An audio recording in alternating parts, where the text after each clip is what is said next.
Rebounds. The rebounds they had, 11 of those. J.J. Hickson's doing most of the damage. Really taking it to this Clipper team who has a lack of size.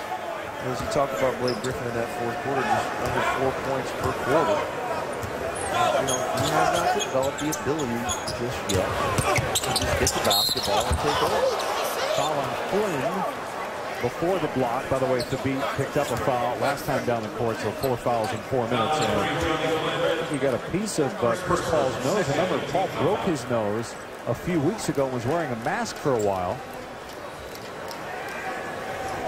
That's the in thing to do, isn't it? I mean, Kobe Bryant, Rip Hamilton still wears one. He broke, what, his nose years ago. Did you ever wear one when you were 14? They didn't have one big enough for my nose. What are you laughing at? They didn't have one big enough for you either. I can't laugh. You're right. You're right. Pards, we got it covered. A couple of aardvarks over here. It's actually Flynn that got a piece of Paul's nose. Get Blake out of the game here just for a couple moments, I'm sure. He'll be back here to finish this thing off. Paul now 2 of 3 at the line, make it 3 of 4, 14 points, 11 assists, 4 steals for Paul. He's number 2 in the NBA in steals, number 3 in assists, and number 1 in assist to turnover ratio. Young picks up a foul, the first on the Clippers here in the quarter, and the third person. Would you say that he's first team All-NBA point guard because of all the time that Derrick Rose has missed? I mean, I think you got to talk about Paul. You got to put Russell Westbrook in the conversation. Steve Nash is he playing well? What about Tony Parker? Tony Parker? I mean, yeah. I mean, that's a tough call. Yeah, I think you got to take Rose out, don't you? Well, it's hard. He won the MVP last year, but again, you're right. Games played as Matthews with the offhand able to bank it in. Well, he missed 19 games, 20 games. They're 15 and 5 now without Derrick Rose.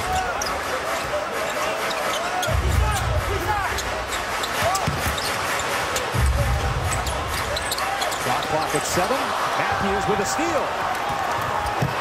And Matthews lays it in to tie it at 74. Paul racing back down court all the way to the bucket. Missed the line. And knocked it out of bounds. It's a big game for the Clippers. And for Portland for that matter. But when you have many teams between 4 and 12 within a handful of games of one another. Every game down the stretch big, especially in this truncated season. Well, Utah comes in here tomorrow night, and this is a game you cannot let get away if you're the LA Clippers. There's no way that the Portland team can come in here to your building and beat you without LaMarcus Aldridge. They pick around. Crawford trying to get that foul there. I think he was hit on the arm by Young. Here's Paul. Here's Bledsoe. Finds Young for 3. It's good. 36% three-point shooter. Nick Young came over in that 3-team trade with Denver and Washington. Calling the day. The key is Matthews cans a 3 to tie it at 77. Actually, they're going to say his foot was on the line, so it's a 2. Nonetheless, what a step back up for that was. Wesley Matthews really struggled the first couple months of the season and really playing like the player he was last year, the last month. Gets a steal and then turns it over. And Matthews was undrafted. Had a great rookie season in Utah and signed a big deal with the Blazers. Young defended by Crawford. Goes for Kenyon Martin. Contact with Matthews, no call. Now Simmons with it out. Not the same elevation as Jordan or Griffin, but still 2 points, and the Clippers lead by 3. Fortunately, the basket is now 10 feet 5 inches. So that would come right back out. Nice pass there by Martin. Meanwhile, Matthews with all 6 of Portland's points here in the 4th. This is a unit right here. Where do you score if you're the Clippers? Chris Paul obviously sets the table. Good lob. Thabit. His first points of the game. Just his 8th game of the season, and 3rd with Portland. Came over in a trade with Houston at the deadline. Along with Johnny Flynn for Marcus Camby. Nice look there by Johnny Flynn. 2 defenders go with him. He finds Thabit. And Bledsoe looked lost in the paint there. Turned it up. 1-point game, 8:14 to play in the fourth here in L.A. ESPN's presentation of NBA Friday, brought to you by Duracell. Right now, Griffin and Paul on the bench as Young is way off at 3.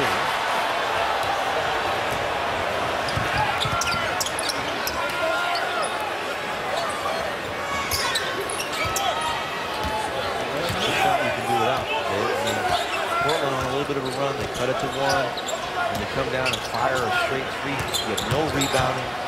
Draws nothing. It's Crawford. Ripping one on the player. The Blazers on top by 1. How about that? Last time Portland led was midway through the second quarter, 39-36. Goes back to your point in the first half when Chris Paul was on the bench. Where are you going to get your offense from? As Jordan misses, fouled by Babbitt, and it's the 4th on him. Take a look at the NBA National Television Big Board. A full slate of games across the NBA networks on NBA TV tomorrow. New Orleans here at Staples to play the Lakers. Cleveland, New York, New Jersey, Sacramento. Doubleheader on ABC Sunday. A very good one with Chicago, Oklahoma City, Miami, Boston. Another good doubleheader TNT Thursday. Knicks, Magic, and Boston against Chicago. I mentioned where they're going to get the offense. Not with DeAndre Jordan at the free throw line. More than likely. That's Jordan.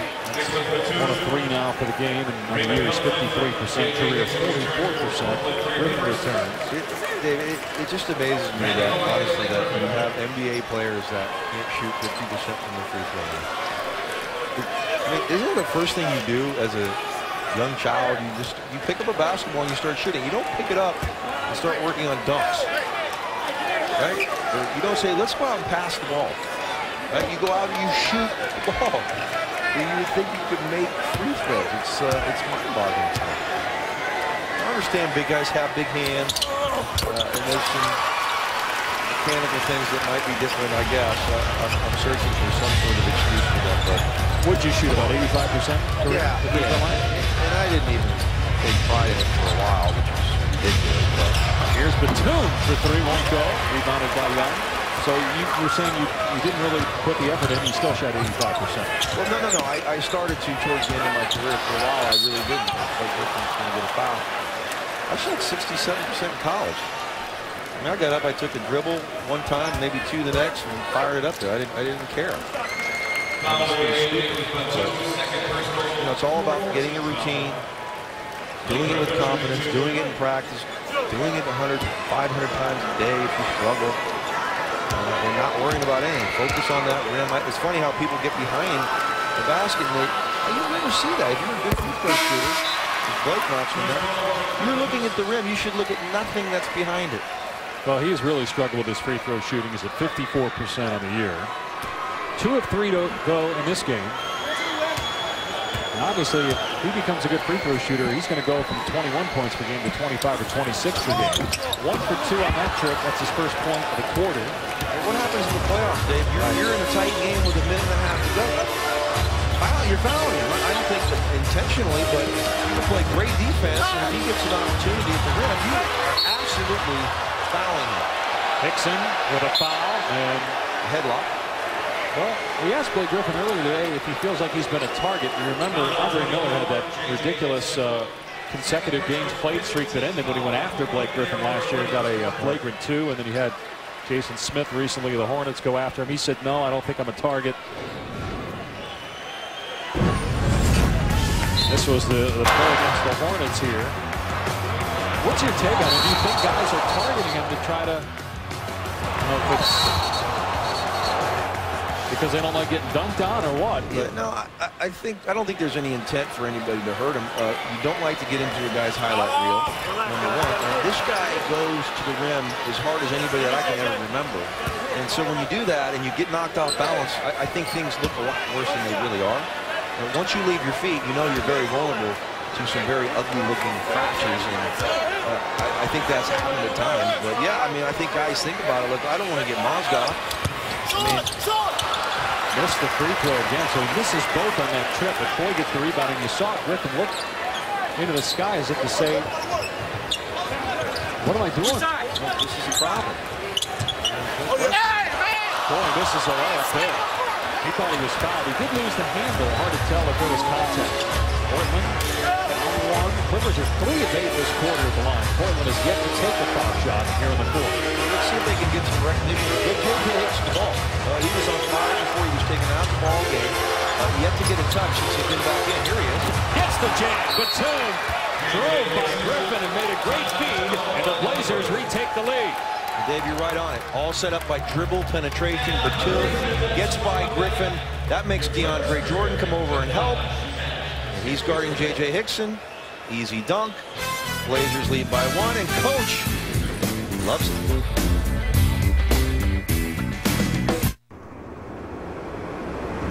Bum bum. Bum bum. Bum bum. Bum bum. Bum bum. Bum bum. Bum bum. Followed by the Bulls, Thunder, then the Heat, Celtics. NBA Sunday on ABC.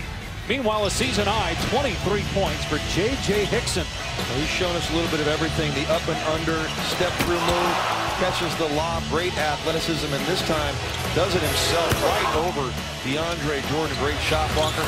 The running hook, and here sticking with it, off the miss, offensive board, puts it back in. 23 points, 13 boards. A terrific evening for J.J. Hickson in the absence of the all-star LaMarcus Aldridge. Aldridge out with a left elbow issue. It is not considered serious. Hickson a game high with scoring and rebounding. 23 and 13 in Portland with a 1-point lead.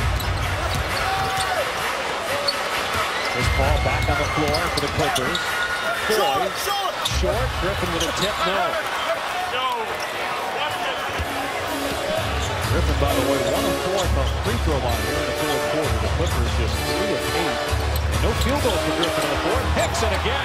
That's 25 now for J.J. Hickson. You got to switch up the pick and roll coverage there. You trap Raymond Felton. He's made 1 field goal in the evening.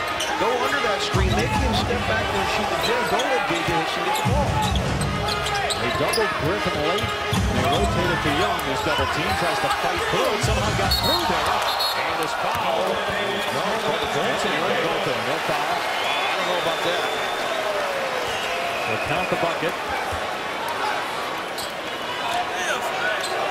Let's see if. Is it? I don't know about that. Tough angle to tell, but I thought it was a pretty clean block there by the team. What did you make of the late double there in Griffin? They just singling him up there until about 8 on the shot. Yeah, that's what we've seen in the past. They didn't double him all. Oh, Hickson again!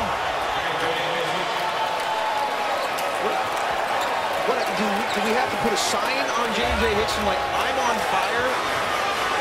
Somebody get to this guy. Are you kidding? You're running pick and roll and you're double teaming guys that aren't guarding a double team.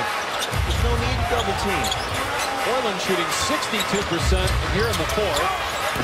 Young, no, and nobody under the basket for the Clippers. Bad shot, one-on-one. But again, this is what you talked about, the problem for the Clippers in the fourth quarter. Griffin doesn't score a whole lot. They rely on Chris Paul as Felton hits a long 3, and Portland leads by 6. Timeout LA. Chris Paul trying to go underneath that screen. He got caught on it. Felton makes him pay. But J.J. Hickson, the story. Raymond Felton goes pick and roll. No one picks up Hickson from the weak side. And another throw down. Great look by Felton with the left-handed bounce. 9-2 run for the Blazers. They go up 6 with 4:13 to go in the fourth. Are you kidding me?